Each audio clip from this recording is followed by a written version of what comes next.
What's happening, team? Nick here. Now today we're just going to go over the quick difference between snapping techniques and thrusting techniques, plus how we can use these in combinations to make our sparring even better, and we're getting started right now.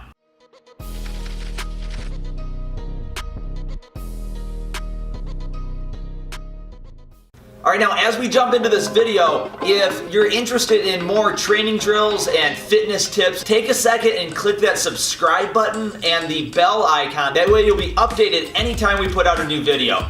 Alright, let's jump into this idea. I'm going to call in my good friend and training partner, Bob.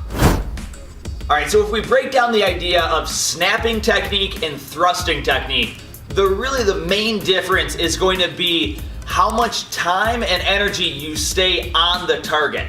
Alright, so if I'm throwing a snapping technique, when we're talking about these, let's think about a whip. Now, if we're thinking about a thrusting technique, we think about maybe like a baseball bat or something that you have to really put time on contact. So if I was hitting him with a snapping technique, let's say a back fist, this is a really fast on and off sort of technique. But the main thing that we want to keep in mind is that if I do this motion nice and fast, like this, but I jump off the ground,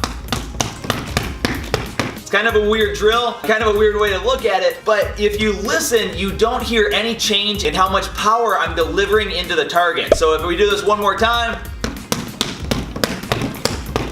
right? So again, kind of a weird thing to do, but the idea is there that I can do this motion even without any sort of a stance. Now if I try a thrusting technique, let's say like a reverse punch here, and I'm really pushing this in there, and I try to do this while I'm off the ground, it's gonna throw me backwards. I obviously can't do this with any sort of power or speed or stabilization after my motion is done. Alright, so what does this mean for our Kumite? What it really means is that I can throw my snapping techniques as I'm moving. Now what this will do is it'll cut down on the amount of time in between your motions, because I don't have to step and then throw my punch. If I'm throwing a thrusting technique, I can't throw this from movement because I don't have my base there to hold me up as I'm hitting the target. But I can do this with a snapping technique. I can be moving in while I'm throwing the motion, and this allows me the timing for when I land, I can be hitting with my reverse punch. So if I throw my jab, I don't have to step, land, and punch, and then reverse punch. I can actually hit with a jab as I move, or a back fist as I move. Now it doesn't mean that we don't have to be under control of our motion, obviously. It means that I can do this as I'm shifting in. And then as soon as my foot sets, I can land that reverse punch. So now let's take the jab reverse punch, let's do it a little bit faster and kind of look at how this plays in. So if I go back from this angle here and I'm moving, I can push and throw my jab even before my foot sets on the ground. Alright, now as my foot sets, I can immediately hit with that reverse punch instead of it having to be broken apart like this.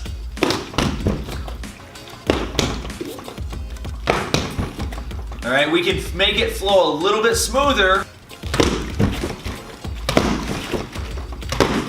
Alright, so if you listen to the timing in between the motions, there's a lot less time for them to recover their hand and block both actions, which increases my striking percentage exponentially.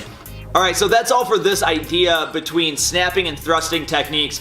Now if you like this concept and you'd like me to go in further detail with things like set point and other topics like that, please comment below along with any ideas that you might have. I have a good list of things that I've had people ask me to do, so I'm getting through those as much as I can. So I do appreciate your patience as I'm getting to all the videos, but every time that somebody requests one, I definitely make sure I put it on my list and I make a point to make that video for you. So please comment below with any ideas you might have, anything I can do for you, or just say hi so we can build a nice strong community in here, and I always love to connect with everybody down there. So have an awesome time training and a great day. Don't forget to subscribe so you stay updated with our future videos. I'll see you all in the next video. Alright, peace.